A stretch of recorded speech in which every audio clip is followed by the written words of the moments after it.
Balik lagi di Practical Guide ISO 9001 sama IATF 16949. Kali ini kita bahas tentang dokumen kontrol. Jadi di ISO 9001 itu ada yang namanya Documented Information. Nah, Documented Information ini dibagi jadi dua jenis. Ada dokumen sama ada record. Dokumen ini isinya informasi kayak aturan kerja, manual, prosedur, policy, WI, dan yang lain-lain. Nah, kalau record isinya itu evidence atau bukti dilakukannya suatu aktivitas atau suatu pekerjaan. Atau bisa juga isinya itu hasil yang sudah dicapai. Nah, untuk di video kali ini kita akan fokus ke dokumen. Dan di sini kita akan bikin contoh standar atau prosedur buat pengendalian dokumen. Ini contoh dokumen yang udah kita bikin. Di sini kita sebut dokumen ini sebagai rules. Dan rules ini kita bagi jadi tiga tipe. Ada regulation, standar, sama notice.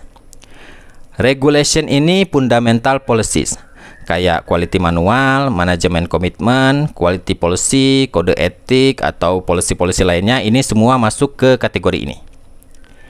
Standar berarti documented work process, atau simpelnya prosedur kerja. Notice berarti informasi sederhana, kayak contohnya pengumuman, one point lesson, atau dokumen-dokumen simple lainnya. Terus di sini juga ada kontrol eksternal standar atau eksternal dokumen. Nah, kalau di ISO atau IATF ada kata-kata maintain documented information, berarti kita harus bikin dokumennya. Nah, kalau bahasanya shall have documented process, berarti dokumennya harus dalam bentuk prosedur atau standar proses kerja. Contohnya kayak ini. Terkait scope. The scope of organization's quality management system shall be available and be maintained as documented information. Berarti harus ada dokumen scope. Nah, kalau yang berupa prosedur atau standar kerja, contohnya misalnya yang ini. Di IATF. Organization shall have documented process for management of product safety related product and manufacturing process. Nah, ini berarti kita harus bikin prosedur atau standar kerjanya. Nanti kita akan coba share untuk dokumen apa aja yang kira-kira perlu kita buat di industri manufacturing, terutama otomotif. Nanti tapi di video yang lain. Maintain ini berarti harus selalu up to date, atau dokumen yang dipakai harus selalu yang versi terbaru. Ini yang nggak ada di record atau bedanya dengan record. Karena record itu sekalinya udah jadi nggak boleh diupdate atau diubah, kecuali ada persetujuan dari orang yang berwenang. Nah, kalau ada dokumen yang dianggap penting sama perusahaan tapi nggak dipersyaratkan sama ISO atau IATF, berarti dokumennya tetap harus dibuat. Nah, sewaktu kita bikin dokumen, mau itu prosedur, standar, WI, atau yang lain, kita harus mastiin beberapa hal. Apa aja? Pertama, identifikasi sama deskripsi dari dokumen. Jadi dokumennya kita lengkapi pakai judul, tanggal, ini ada tanggal terbit sama tanggal revisi, ada pembuatnya siapa. Kalau yang ini kita taruhnya di paling bawah, yang ini, dan juga nomor dokumen, yang ini. Nah, buat penomoran ini terserah masing-masing perusahaan mau formatnya kayak gimana, karena nggak ada standar bakunya. Kalau mau pakai contoh ini juga boleh. Di sini kita pakai format XY-0000, di mana X ini tipe dokumennya, R kalau regulation, S kalau standar, sama N kalau notice. Y ini kode klasifikasinya, bisa dilihat di table. Misalnya A buat yang general, atau N buat quality. Baru yang 000-nya ini nomor seri. Sekali lagi ini bebas mau pakai format penomoran dokumen yang kayak gimana. Terus kita tentuin formatnya kayak gimana, termasuk bahasa apa yang harus dipakai. Kayak di sini kita tentuin bahasa yang harus dipakai itu bahasa Inggris sama bahasa lokal, atau kalau kita berarti bahasa lokalnya bahasa Indonesia. Sebenarnya lebih tepatnya sih pakai bahasa yang dimengerti sama yang pakai dokumennya. Kalau di perusahaan kita bahasa Inggris jadi bahasa wajib, berarti bisa kita bikin dokumennya pakai bahasa Inggris. Tapi kalau ternyata kebanyakan karyawan nggak bisa bahasa Inggris, cuman bisa bahasa Indonesia, berarti dokumennya wajib pakai bahasa Indonesia. Bahkan kalau ternyata karyawannya banyak yang nggak bisa bahasa Indonesia, cuman bisa bahasa daerah, berarti dokumennya harus dibikin pakai bahasa daerah. Intinya bahasa yang dimengerti sama si pengguna dokumen. Di sini kita juga nentuin format dokumennya sewaktu kita bikin draftnya. Kalau di sini yang harus nyiapin draft itu masing-masing departemen atau si process owner. Komposisi dokumennya juga udah kita standarin. Ini terkait penomoran, tadi udah kita jelasin. Nah, di sini kalau ada lampiran berupa form, kita juga kontrol pakai formatnya, format apa. Terus penomorannya kayak gimana, dan juga kontrol-kontrol lainnya. Terkait review sama approval, di sini kita tentuin prosesnya. Proses owner harus submit draft ke komite. Oh iya, lupa, tadi di sini kita harus bentuk cross-functional team atau tim yang anggotanya berasal dari beberapa departemen. Kita sebutnya Rules Management Committee.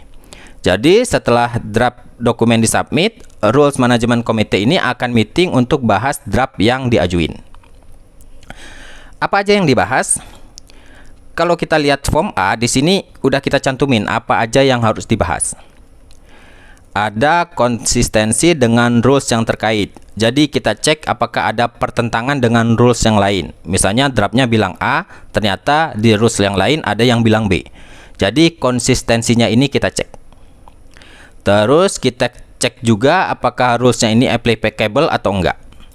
Format sama penulisannya sesuai sama standar atau enggak. Terakhir, penggunaan bahasanya benar apa enggak. Nah, meetingnya ini bisa diulang sampai semuanya clear dan semua member komite setuju sama isi draftnya. Baru setelah itu rules ini bisa di-approve sama ketua komitenya. Oke, sampai sini kita udah menuhin klausul 7.5.1 sama 7.5.2. Lanjut terkait distribusi. Nah, sebelum itu yang perlu diketahui, zaman sekarang udah banyak yang pakai intranet atau portal buat kontrol dokumen. Jadi dokumennya diupload ke sistem dan bisa diakses dari komputer atau mungkin juga dari gadget. Nah, di sini terkait distribusi kita contohin buat dua kondisi. Kondisi pakai portal sama yang masih konvensional. Kalau yang pakai portal di sini gampang aja, dokumennya tinggal diupload ke portal dan portalnya harus bisa diakses sama personil yang relevan. Ini bentuk distribusinya, jadi distribusi via portal. Terus kontrol revisinya juga lebih mudah, kita cuma perlu mastiin kalau dokumen yang ada di portal adalah versi yang terbaru. Termasuk juga listingnya nanti otomatis sama portal. Nah, kalau masih pakai metode konvensional, berarti pertama-tama yang harus kita lakukan adalah setiap ada pembuatan atau revisi dokumen, list dokumennya harus diupdate. Kita bisa bikin format list yang kayak gini. Terus kopian dokumennya harus didistribusiin ke area terkait. Ini disebutnya controlled copy atau salinan yang terkontrol. Jadi kita harus tahu kemana aja dokumen ini didistribusikan.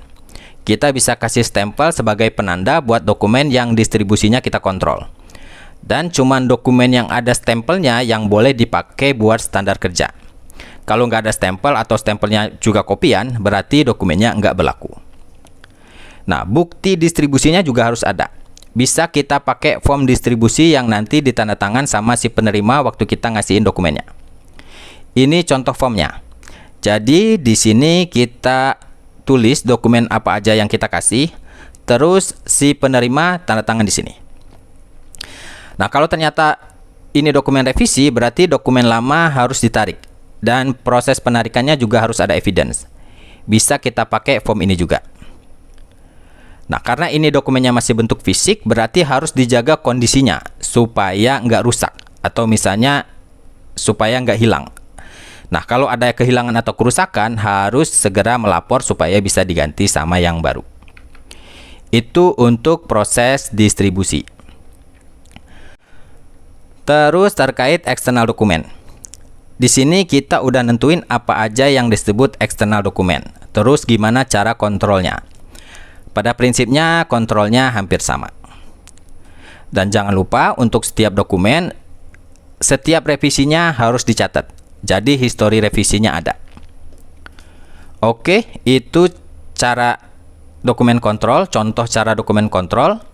Ini balik lagi cuma referensi aja. Implementasi aktualnya harus disesuaikan sama kondisi perusahaan masing-masing. Itu aja buat video kali ini. Contoh standar ini bisa di-download lewat link di deskripsi. Terima kasih dan sampai jumpa.